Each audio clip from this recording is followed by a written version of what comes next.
Professor Ansari. Oh, thank you, Professor Som. Uh, actually, I'm very happy to have Professor Akhtar, Professor Wong here, and I'm really happy to chair the session and this session where the Professor Akhtar will deliver a talk. Actually, I would like to mention something about the Professor Khan.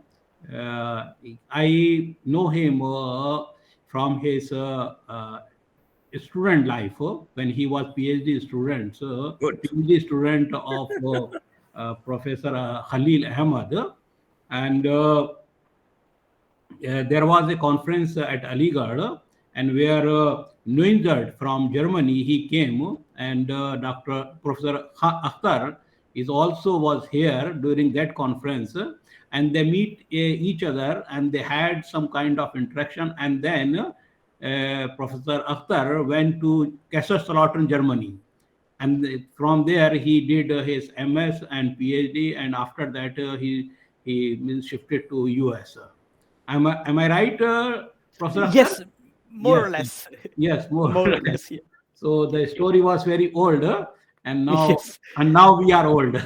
yes, yes, yes, yes. So so Professor Akhtar is now is professor at School of Mathematical Sciences, Rochester Institute of Technology.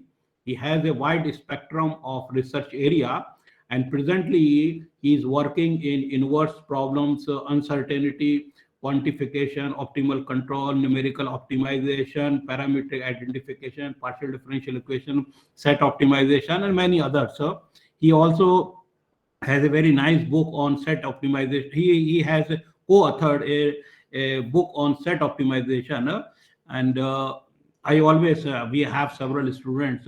They are working on set optimization. So I used to refer his book. He has published more than 90 papers in very high quality journals, namely Siam journals, Journal of Optimization Theory, Numerical Functionalization Optimization, and so on and so forth. He has also worked in many research projects, more than 15 research projects during the last 2 decades. He is associated with several in mathematical societies, namely American Mathematical Society, Society of Indian and Applied Mathematics, and many other societies. So now I welcome and I request Professor Akhtar to deliver his talk. Professor Thank you Akhtar, so please. much for such a kind introduction. It's a huge honor for me to be able to present this talk because I'm one of you, and I mean I was as you said, I was a student and you were a professor, a well-known researcher in variational inequality. So it's just a tremendous pleasure for me to first of all to see you all and to see this introduction from you. The truth is that I'm like your student, No, and I have not forgotten that, no, you are my friend. and I'm one of you. Yes, yes. So all right, I'm starting my talk. As I said, it's my first talk with with Google Meet, and I already hate it. All right, so all right, so can you see my screen? Yes, yes, yes, yes. All right. So this is a joint work with these people. I will show you this paper just appeared in 2021 in SIAM uncertainty quantification, and I'm trying to understand this topic for many years, and I will show you what this topic is about. So the first 2 slides or 3 slides are motivating slides. This is about deterministic inverse problems. So if you take a suitable bounded domain in R, and for instance in R2 with a sufficiently smooth boundary, partial boundary of D as given here, then this is the simplest boundary value problem. It has many interesting applications, very thoroughly studied. One application, for instance, is that you could be your steady state temperature at a given point of a body. Then this parameter A would be the thermal conductivity coefficient and F the external heat. Another very important application that this BVP keeps coming is in the underground steady state aquifers, in which the parameter is the aquifer transmissivity coefficient, use the hydraulic head, and F is the recharge. There are many, many applications. This is the most fundamental boundary value problem. You can have more complicated boundary conditions here. This is the Dirichlet condition here. You can have Neumann or mixed boundary conditions. In this simple partial differential equation, the direct problem is that you give me the coefficient, you give me the boundary data, it's 0 here for simplicity, and you give me the right-hand side, and I will give you the solution. So I'm solving the problem for you. This function here, u.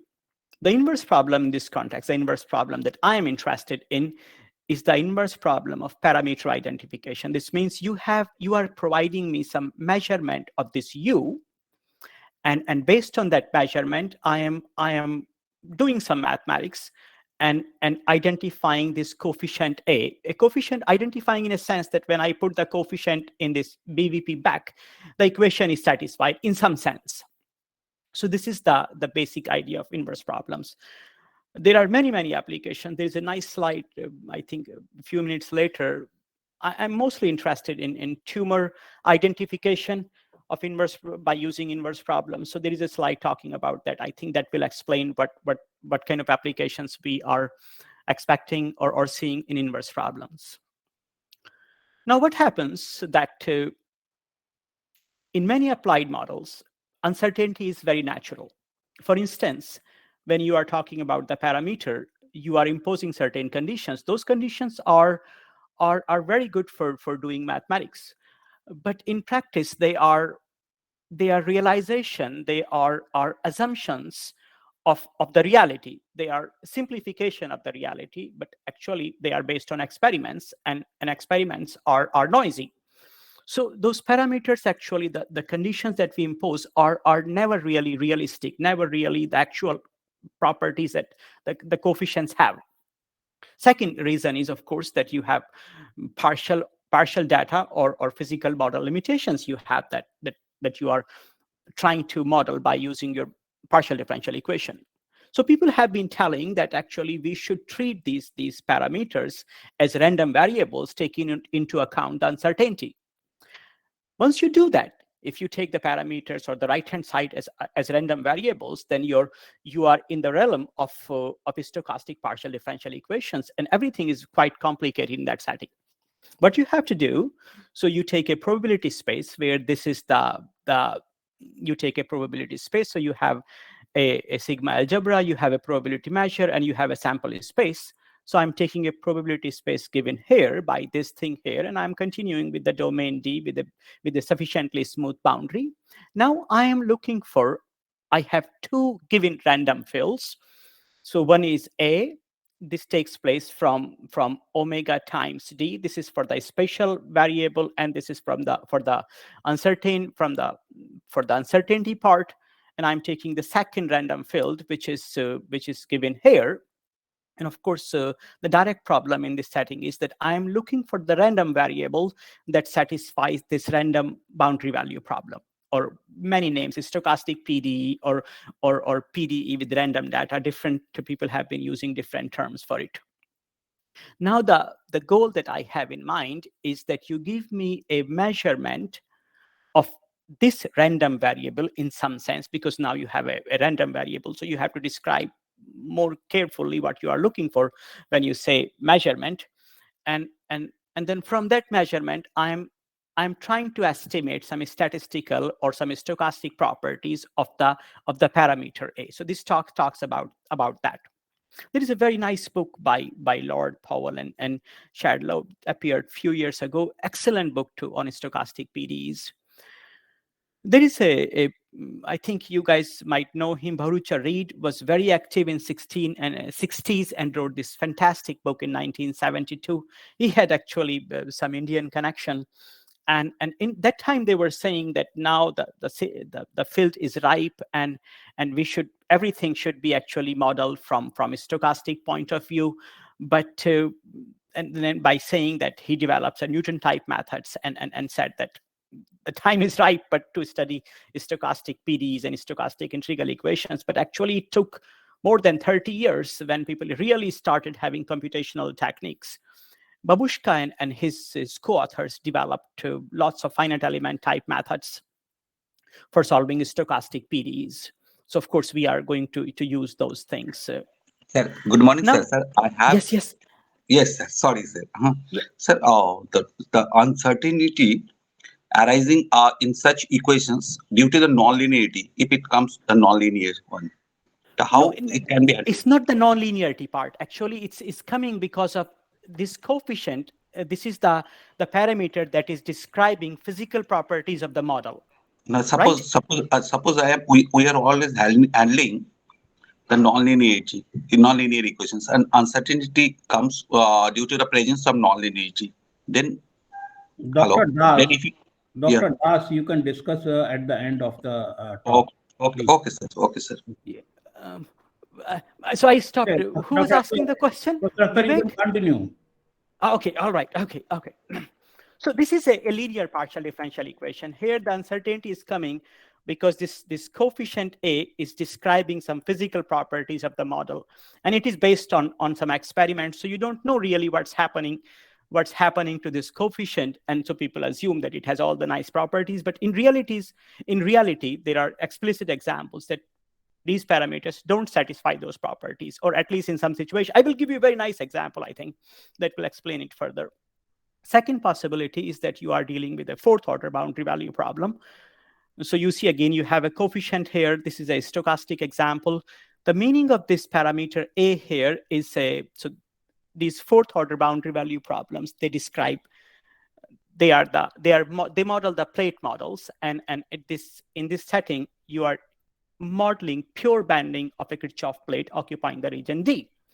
The parameter A is flexural rigidity. The solution is the lateral deflection under the force F. And of course, it has some more meanings that is written here. For simplicity, I'm taking here these clamped boundary conditions, but you can also take pin boundary conditions. Analysis more or less remains the same. You have the same kind of spaces, and you do the same kind of analysis. Third example. So there are 4 basic linear PDEs. And the third one actually is very interesting, more related to my work on elasticity imaging. This is a system of isotropic elasticity. This guy here, this sigma, is actually described here is the stress tensor. This guy here, epsilon u, which is taken by the derivative of the displacement function, is the strain tensor here. You have an isotropic elastic object. You applied a force that induces some displacement, and the displacement is u here, right? So this is the elasticity system. This has a fantastic application, actually, that I have been working for last 10 or more than 10 years in deterministic setting. It is the elasticity imaging. The application is that, for instance, in detecting tumors. So you have a human body, you apply transducers, and you induce some interior displacement, and then you measure those displacement by using ultrasound techniques. The measurements of the displacement, they are the measured data for your inverse problem. In human body, the elasticity is described by these 2 parameters, mu and lambda. And of course, they tell you that, so they differ for a healthy tissue and unhealthy tissue. And doctors know that they're approximate values. So if you are solving the inverse problem for mu and lambda, and the value that you get by your numerical simulation is different from the values the doctor have, then that gives you some indication that why is this value different? And this means something is wrong with this body, and this means you have to check carefully. So this is a very, very heavily used modality for medical applications.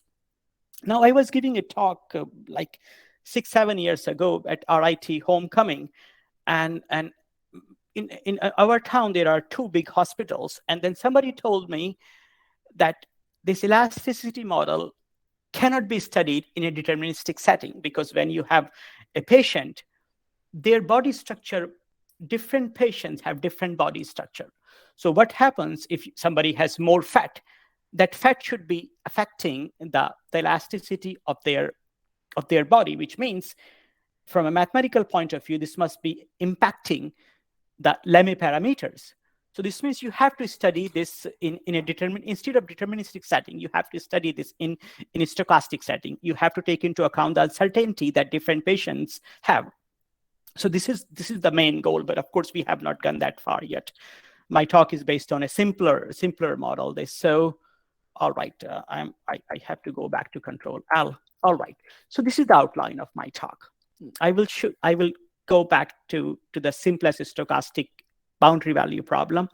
I will talk about the variational formulation and again describe the inverse problem. Then I will talk about because I'm going to use optimization techniques. So I will study properties of the parameter to solution map. I will describe two optimization formulations. One is commonly used one, another one is a new one. And then I will talk about numerical procedure. And on last slide, I think last two slides, I will talk about stochastic approximation via variational inequalities. I think Professor Ansari is a big expert on variational inequalities, and I am using that to solve this inverse problem. So I thought this part might be interesting for some of you. All right, this talk is based on these, essentially this red one. This is the main part of the talk is based on this paper, just appeared in 2021. This paper here, the first one, is covering the flexural rigidity. I think it is published, or this week or last week. I finished the Galilei proof a few days ago. And this is an extension of this, but the basic ideas are from this paper published in SciAm. The approach that I am describing of the stochastic approximation, in part that is taken from third paper, but actually I'm talking about extra gradient method there, and we are still working on that one. This paper has a simple projected gradient method, very simple variational inequality solver. All right, so do you have any questions for me so far? No, okay, you can. Then I will continue. I'm sorry? You can continue, and then Right. at the end you will, if anybody will have because I can't see then anything, you will ask. the time or anything, so Google Meet is complicated. All right, so now I'm starting my talk properly. For stochastic boundary value problems, and there is stochastic variational formulation, the main role is played by the so-called Bochner spaces. So I have a Banach space, I have a probability space, and a Bochner space is denoted by this symbol, and it consists of Bochner integrable functions with finite peak moment. This means they satisfy this equation. So this means the norm in this space is given by that. This inside part is the norm in the space in my Banach space, and then I am of course integrating with respect to the probability measure. This symbol E here is the expectation. And of course, when you take P is equal to infinity, I'm talking about L infinity, which means I'm talking about essentially this essential supremum is finite. And I'm talking about Bochner measurable function satisfying this condition.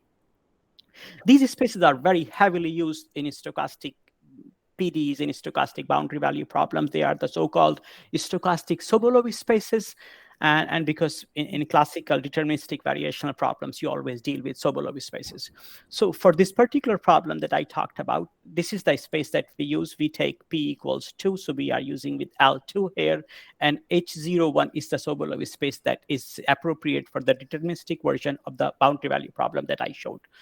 I do the same technique that I take a test function from my space, we multiply it and integrate it and use the boundary condition. And by doing that, I obtain this variational formulation. So if you remember that the boundary value problem I showed on my first slide, the inner part here is essentially the same. What is new part is that expectation operator is coming outside. So this has lots of properties transfer actually from the deterministic Sobolev spaces to stochastic Sobolev spaces in a very natural framework. I think you will start seeing that the similarity in a minute. This is a very crucial assumption that I'm assuming that my stochastic parameter that I'm trying to identify is bounded above and bounded below. almost everywhere. This is a very, very severe condition. It is not satisfied by many important random fills like Gaussian random fills, and it's a pity because we need this condition. And there are a few papers where they have tried to relax this condition in Glarkin type methods, but so far we can't do it. It's a very important goal to get rid of this assumption. What is very good, that if this K1 depends on omega, so this K1 and K0, if they are random variables depending on omega, then you can consider many important applications. But at this time, we need that they are constants. Then, of course, I define a bilinear form S like this and a linear form like this. And I can write my stochastic variational problem in an abstract setting here. So it looks like this. And I can prove that this is coercive and continuous and satisfies all the property of Lax-Milgram lemma, and the unique solvability comes from Lax-Milgram lemma. I can easily prove that this bound holds. You see, this is the stochastic Sobolev space here, coming here and here on both sides. Now, all right. Now what happens? My goal is to identify this parameter. So I have to study the properties of parameter to solution map. And the first basic property is, so all the continuity, the differentiability, or the second order differentiability of parameter to solution map are the most important things that we need to know about when we are solving inverse problems. For instance, just to make a remark, that when I'm doing boundary value problems like linear partial differential equations, the simplest ones, then I have very nice properties. If I replace my boundary value problem by a variational inequality, I'm trying to do inverse problem for variational inequality, then most of these properties are not satisfied. This means that the inverse problems for variational inequality are extremely challenging from numerical and from theoretical point of view. So I take this A is the set of admissible parameters. This means they must be satisfying this condition here, upper and lower bound, and parameter to solution map is the map that takes this parameter and associates to it the solution of the corresponding boundary value problem or the corresponding variational problem. So the first result is that this parameter to solution map is a Lipschitz continuous map. And the proof is very simple. I take two parameters. I define the corresponding solutions by UA and UB. And because they satisfy these two stochastic variational problems, and I combine them, do some basic simple algebraic manipulation, and I obtain that there is a constant C satisfying this condition.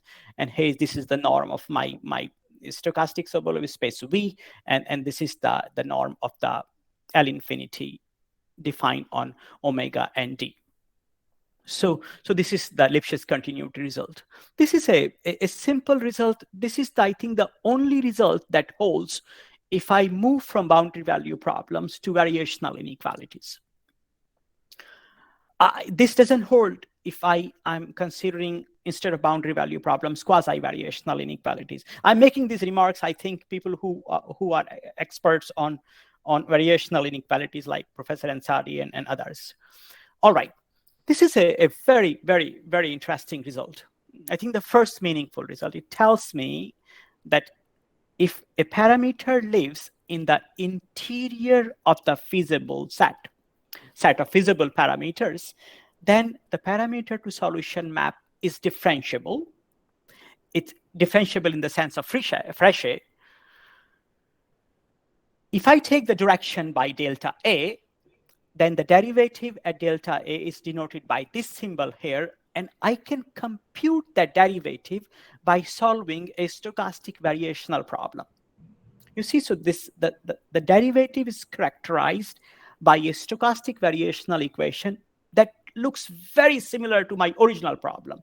So if by chance or by efforts, I have a numerical solver for my original boundary value problem, original variational problem, stochastic one, then of course I can use the same solver to compute the derivative in a sense, because this has exactly the same kind of flavor. You see, I'm looking for the derivative here. when I'm computing the derivative, the direction is known to me. So this part is completely known to me. Of course, I'm looking for the derivative of UA. So this appears on the right-hand side. This means the right-hand side is exactly the same type of right-hand side that was in my original variational problem. And of course, the unique solvability comes from the Lax-Milgram lemma again. So all right. So I talked about the Lipschitz continuity. I talked about the differentiability. Now comes the main idea that when we are solving inverse problem, just go back. I'm going back quickly to the first slide. Look, this is the boundary value problem. I'm looking for, I have my U, actually the measurement, and I'm looking for A. If you think you can just integrate it and then divide by whatever you have and find directly A, that is not possible. There are explicit, simple examples showing that either it is not meaningful or even the formula is not defined. So you have to come up with something else. The problem is ill-posed. Inverse problems are well known to be ill-posed. And so we have to do some sort of regularization, and regularization can be done very, very naturally in an optimization framework. So most people study inverse problems as an optimization problem. Now I can go back to the slide where I stopped. So I was here, I talked about the derivative characterization. And then of course, this is the first slide that talks about that I'm going to formulate my inverse problem as an optimization problem. You see, this is the most commonly used optimization strategy, that I minimize the difference between the computed solution, which is UA, that is coming from my boundary value problem or my stochastic variational problem, and this is the data. So I'm trying to minimize the gap between the computed solution and the measured solution. And of course, what I have here, this is the inside norm is a suitable norm. For example, you could take L2 norm, you could take H1 norm, or you can take H1 semi-norm. And of course, expectation is coming out because I'm dealing with the stochastic boundary value problem. There is a very interesting paper appeared a few years ago based on second author's PhD thesis, and he used this functional, also used semi-norm. This functional is a non-convex functional. So this means if you have if you are posing your inverse problem as an optimization problem by using a non-convex functional, you have lots of difficulties. You have you can only talk about the local minimizer, and there are lots of technical issues when you give optimality conditions. You have to be careful there. There are so many challenges.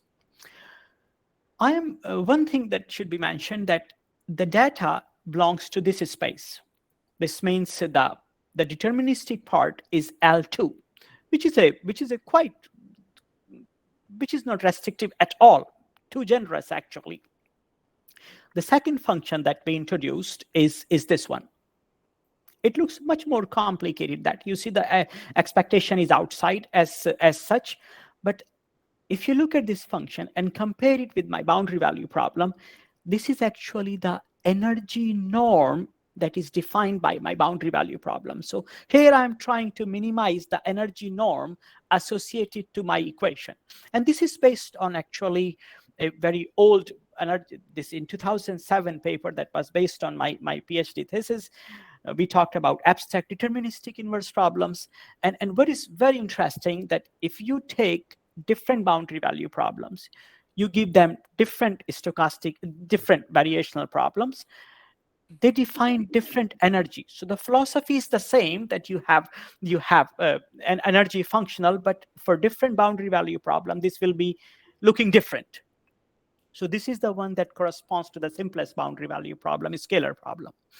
And this is the one that we introduced and published in 2021. Now, there is a drawback here. First of all, we are differentiating the data, and that is, you never want to do that, because data is very noisy. When you differentiate it, things get only worse. And that is reflected here, that I need data in this space from the deterministic component in H01, which is way stronger than L2D. This means I need a very strong condition on the data. What is the advantage? Advantage is given on this slide. This ELS function actually is a convex function in the interior of the set A. The set A is a set of visible parameters. So if it has interior, like it is in L infinity, so it has interior. So you can adjust it. You can take a closed set inside that open set and talk about optimality conditions on that. So you obtain a very nice variational inequality. The first derivative, the proof of this convexity, is based on two ideas. I use the chain rule to compute the first derivative that looks like this. And then I use the derivative characterization. I compute the second derivative, and second derivative satisfies this bound. So it is a positive functional, and hence you obtain the convexity in the interior of the feasible set. Now, there is something very, very technical here that it's I think, a very, if you are not working on inverse problem, it's hard to see immediately, but something very surprising. If you look at the first derivative here, first derivative of the functional, and you look at the derivative characterization, there is nowhere the derivative of the parameter to solution map. In solving inverse problems, one of the most expensive computational part is computing the parameter, the derivative of u. In this functional, you don't have that. This means it's very easy to implement and use for solving the inverse problem. All right, now I'm going back to, as I said at the beginning, that inverse problems are ill-posed, so you have to regularize them. Now you define an energy functional, and now I'm adding a regularizer. So if you're coming from variational inequality, this is a convex functional of a stochastic nature. And of course, it is a differentiable. You know the derivative. You are regularizing it by a strongly convex function. So you obtain actually a strongly convex function. And if you consider the corresponding variational inequality, that is uniquely solvable. But here we are not talking about variational inequality. We are just saying that this problem is unique solvable. And the proof is based on a standard argument. You take a minimizing sequence. You prove the continuity. You use the Lipschitz continuity with the parameter to solution map. And you do the basic analysis, and you use some properties of the ELS. And it's long proof, but nothing very complicated. All right. So what we have done so far is I can see the time is 11:35. So how much time I have left? 10 minutes, sir. 10 minutes. Oh my God. All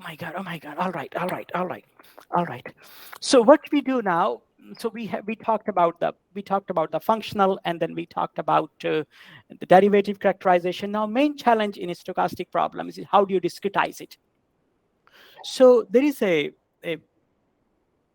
fundamental assumption, that is the so-called finite dimensional noise. It tells you that your random variable, or in particular case, your parameter and your solutions, if your random variable has this characteristic that this particular sigma can be written as a finite number of random variables, then you call your function v a finite dimensional noise. What happens if you have a finite dimensional noise? You can do change of variable. This sigma is the joint density of these random variables. And you can have, instead of this norm, this particular parameterized norm.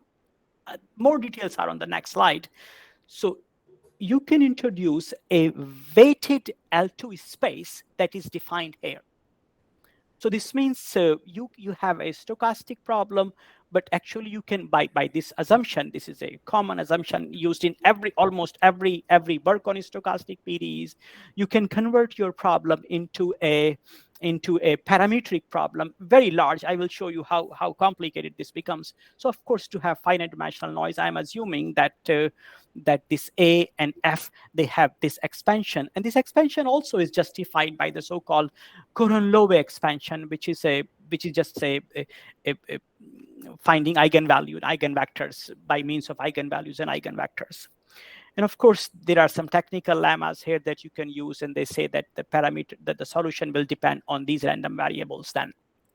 All right. Now, what happens once you have defined your parametric space, parametric weighted L2 space, you have to consider everything that you did in the parametric form. So this is my parameterized stochastic parameterized variational problem. These are the two forms of my parameterized objective functionals.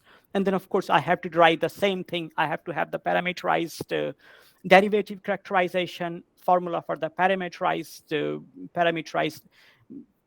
ELS functional. So all are written here. I can send my slides and also the paper because it's so fast. It's hard to understand anything. And now I'm coming back to the main part, the numerical part. There are three methods that are very heavily used for stochastic PDEs. One, the Monte Carlo finite element method. Second is the stochastic collocation method. And third is the stochastic Larkin method. This is the method I'm going to use. So I'm not writing anything here because the details are coming in next slides. The idea is that I have my stochastic Sobolev space, and I consider that the parameterized one, and I consider that this has a finite dimensional subspace denoted by this symbol. And of course, any element in the finite dimensional subspace is a stochastic Larkin solution if it satisfies this condition. It's completely parallel to deterministic case. The part is more complicated because I have a stochastic and a deterministic component, but the philosophy is exactly the same. So I'm considering that this part has VH is the subspace of that finite dimensional, and SK is the subspace of the stochastic component, and this means they are defined like the basis functions here. And I have to I'm assuming that they are orthonormal for the stochastic part, and this is a simple assumption. Not assumption, this is based on construction. It's very easy to find examples satisfying that. Now, the numerical part is really, really challenging. So I take these two spaces, and then of course I have to somehow merge properly these two spaces to get the basis for this space. And I take tensor product here defined like that. So you see, this is the span of the product of these two bases coming from the first space and the second space. You can see the dimension is increasing very rapidly. And then of course a function V arbitrary element can be written like that. And I'm doing lots of vectorized notation, lots of algebra and things. And what happens then, of course, I'm looking for my parameter. So I have to find a suitable construction for my parameter as well. So I assume that A has this kind of form. So each component must be discretized and is stored in a long vector. And then I will be running my optimization problem for that long vector given here. Dimension is huge, actually, if you have. So it's a very, very challenging problem from numerical point of view.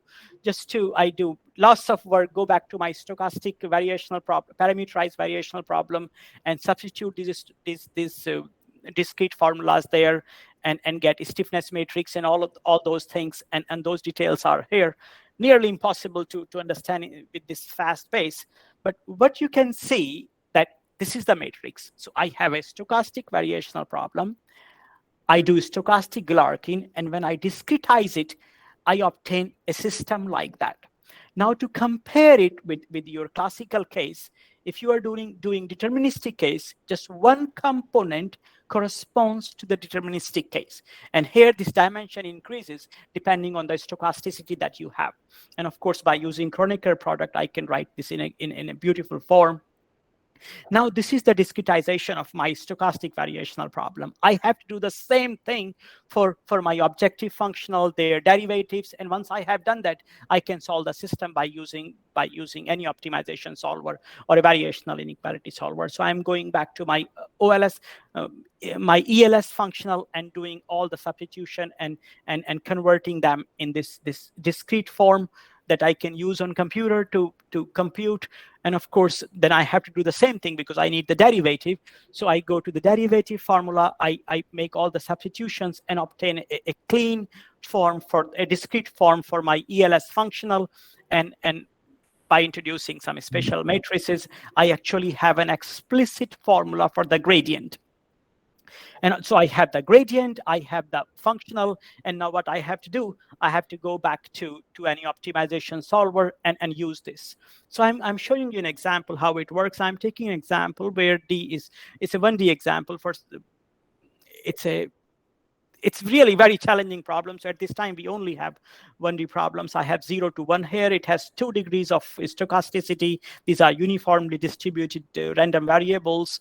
And the actual parameter that I'm trying to identify is here.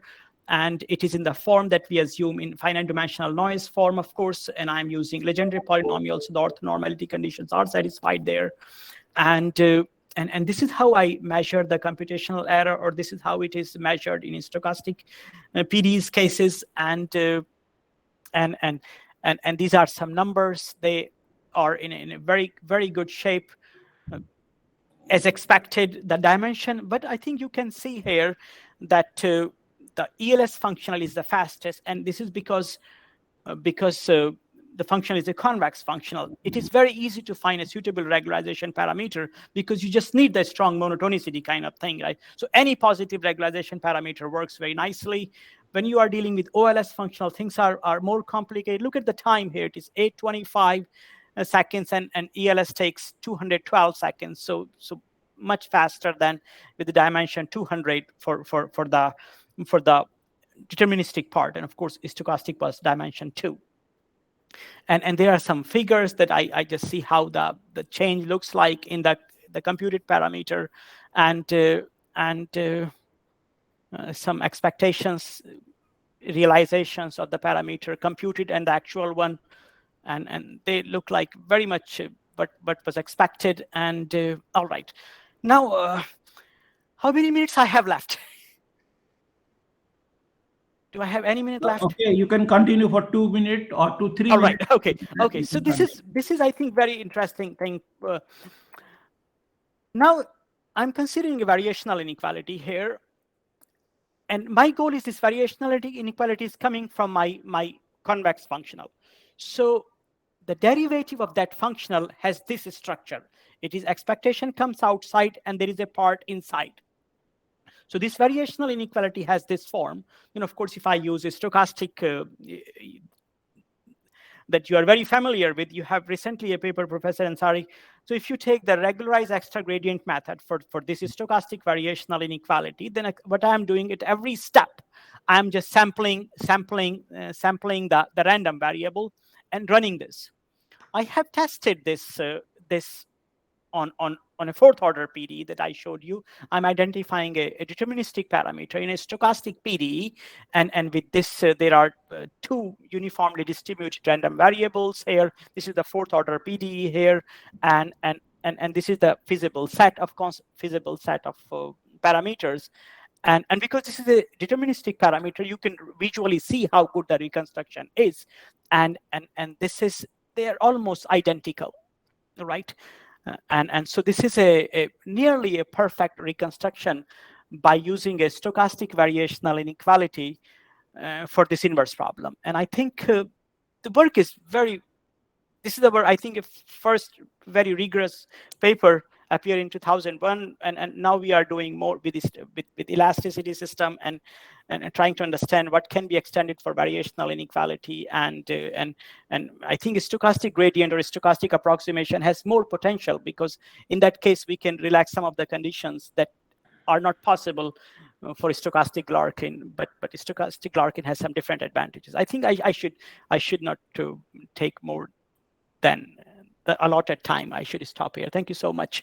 Okay, thank you, Professor Akhtar. Professor Ansari, you can give another 5 minutes because we have a tea break. We can reduce that tea break. Okay. Okay. People will kill me. No, Professor Akhtar, if you want, you can continue for 5 minutes. If you don't want, then we can have some questions. Okay. Yeah, I just want to say one thing, that just something because of this. Look, this is I think a very technical point, but if you know variational inequality, then you will see that what I'm trying to say, that this condition is very restrictive condition. But if you want to have more relaxed and like for Gaussian random variables, then what you need here, that K1 depends on the randomness and K0 depends on the randomness. This means if you are using a sampling based approach, then you can relax this condition. This condition is very essential for the stochastic Larkin, the way I presented. Now, if you go to the the variational inequality formulation here, any stochastic variational inequality solver, where you are sampling at every space, at every iteration, then I think the feeling is that you can relax the condition on the parameter, and that is a huge advantage, because it's surprising that people who know this is stochastic gradient or stochastic approximation approach, this was given in 1966. There are so many well-known Indians contributed on this topic, but its use in control theory is very new. I think one of the projection. I'm Here in the algorithm, P is projection. Yeah, P is the projection. So this is the extra gradient method. I just wanted to show that everybody is familiar with. Yeah, but this method was given in 1956, and so many people use it. Yeah, but not for solving an inverse problem. I did the first papers on optimal control for stochastic PDEs. One appeared in 2018 based on a thesis from Germany, and another came in 2021 for optimal control. And these are the first papers that I showed you for variational inequality by using a stochastic approximation approach. But the approach is hugely developed. So if there is a collaboration or a communication between these two communities, I think this approach has tons of potential. And this is very easy to implement. And there are so many algorithms known for variational inequality, so you can pick some and the faster ones and use for solving inverse problems. So I think this is all. I should stop here so that you guys can have your tea. Okay. So thank you, Professor Akhtar, for my pleasure. Very nice talk and enjoyable talk, where you have connected the stochastic partial differential equation. So fast. Forgive me for going so fast. And yes, no. You have also connected with. You have mentioned the numerical methods, extra gradient method. I think those who are working in the variation analysis, they know the extra gradient method very well. So it was very nice talk. So thank now you so much. Yeah. I ask Dr. Das. He was asking some questions. So if he is here, Dr. Das is here. I think he has left. So because he was asking. So, one question, sir. Yes, please. You are considering what is called randomness in variables. Yes. So can it be handled with fuzzy concepts? Because fuzzy also uncertainty. You are handling uncertainty. Yeah. Okay. I don't know. So I am not experienced because with fuzzy we have approach. Fuzzy differential equation and like that modeling. I'm not familiar with it at all. So I have never worked on fuzzy differential equations. I don't know. I don't know because somehow there are so many people working different things on. So uncertainty quantification is one of the hottest topic at this time. Good. And people are using different approaches. The approach I presented is stochastic Larkin. Excuse me. Yeah, Professor Pant, you have to join the other session. I have sent you a link. There is parallel session. Hello. Yes. Yeah. Please continue. Yeah, so I think stochastic Larkin is used by PDE community. Stochastic approximation is used by optimization or statistics community. So there are different groups working on different things. So maybe fuzzy approach can be used. I don't know about that. I'm so sorry. Okay. Any other question? Sir, I have one question. Yes, please. Yes. Yeah. So Divya, go ahead. So he has taken f to be a function which is L infinity. If we take f to be non-linear, then can we talk about the existence of solution like he talked using the Lex-Milgram lemma? Yes. It's a very good question. So the point is, so there are two approaches. I don't know how much time I have for answer. So you can fix the random variable, right? Yeah. And define and consider the so-called pathwise solution. And this means if you have an approach for your deterministic problem, you can extend it, right? This means you can define a map that from random variable to the solution of your deterministic problem in that setting. I don't know whether I'm clear in what I'm trying to say. So if you have a theory known for the deterministic part, then you can do something. Yeah, like for the deterministic Yeah, case. this means you can do actually, and that's why the topic is Yeah, very, so for very the right. deterministic Yeah. case, either we use the functional to be convex Yes. and it's lower semi-continuous and we can show the Yes. Yes. existence, or we can use the minimization of our goal, or we can show the mountain path symmetry. So these kind of things we do for nonlinear case. So that's what I'm asking. Like, Yeah, can so we? exactly. So this is if you have a good theory for the for any case, and you are trying to incorporate uncertainty in that, then the first idea is to do the pathwise solutions. This means you fix the random variable and relate it to the solution of your deterministic part, depending on that fixed random variable. And then of course, then you have to prove the measurability of this, right? And this means you have to prove that this is living in the stochastic Sobolev space. But the starting point is that you look at the existing theory, define the pathwise solution, and then talk about the measurability of that. But we should be able, you should be able to do it, definitely. Okay, thank you. You're very welcome, Divya. Any other question? Hello. Yes. Very nice talk, Professor Khan. Thank you so much. Thanks.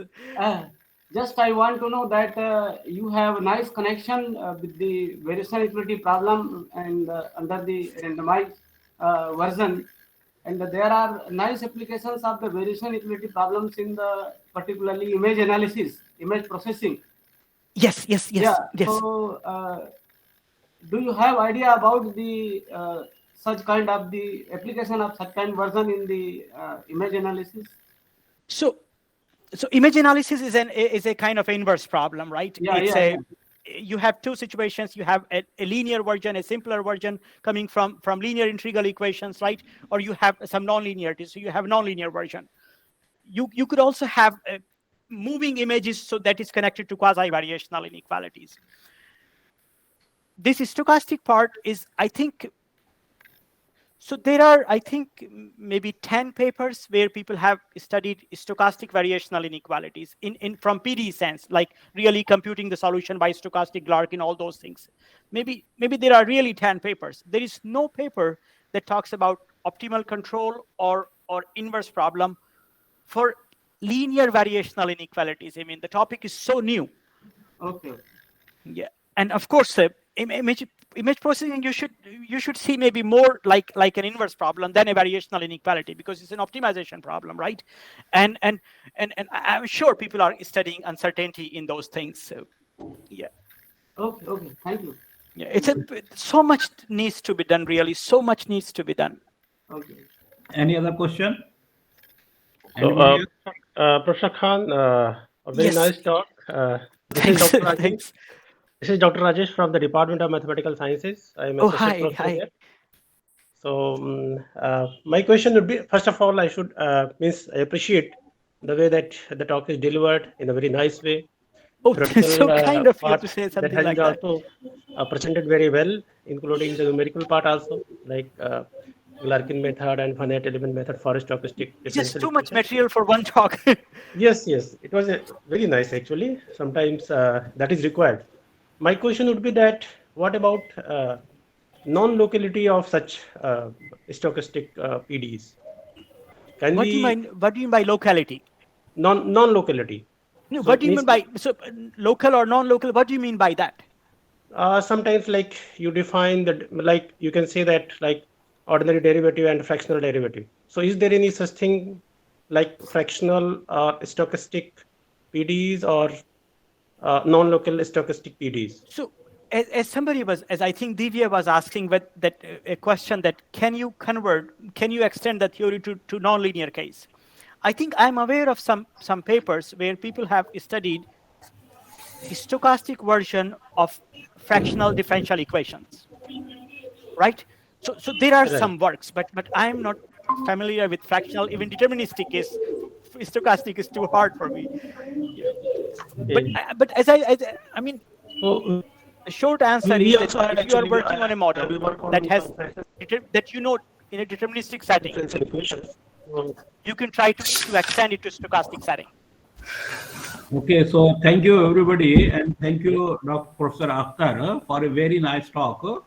And I hope that many young colleagues and even me, I was very impressed by this talk. It contains a lot of things. It's so much and potential. It's a and crazy so topic. many, When I talk about, I get goosebump really Yeah. because it's so exciting. so many applications. Yes. So thank you very much once again, Professor Akhtar. So Professor Shom, when we will start Yeah. next talk? Acha, let me thank both of you for chairing the session, Professor Ansari, and for a wonderful talk by Professor Khan, and really illuminating, and the style of talk was so nice. Now, I will request Professor D.R. Sahu to chair the session of the talk of Professor Q.H. Ansari. So our next Thanks speaker again is for the Professor opportunity. It's a huge honor for me, and it's so nice to see you, Professor Ansari. Okay, thank you Bye. very much. Hope to see you personally sometimes. Yes, after I hope COVID. to. I hope to. It is really a good thing. If Yeah. you are coming to India, you are also requested to visit IIT BH. I would love to. I would love to see so many colleagues and so many dedicated colleagues, actually. Okay. All right. Thanks again. Bye. So, Professor Sahu, please.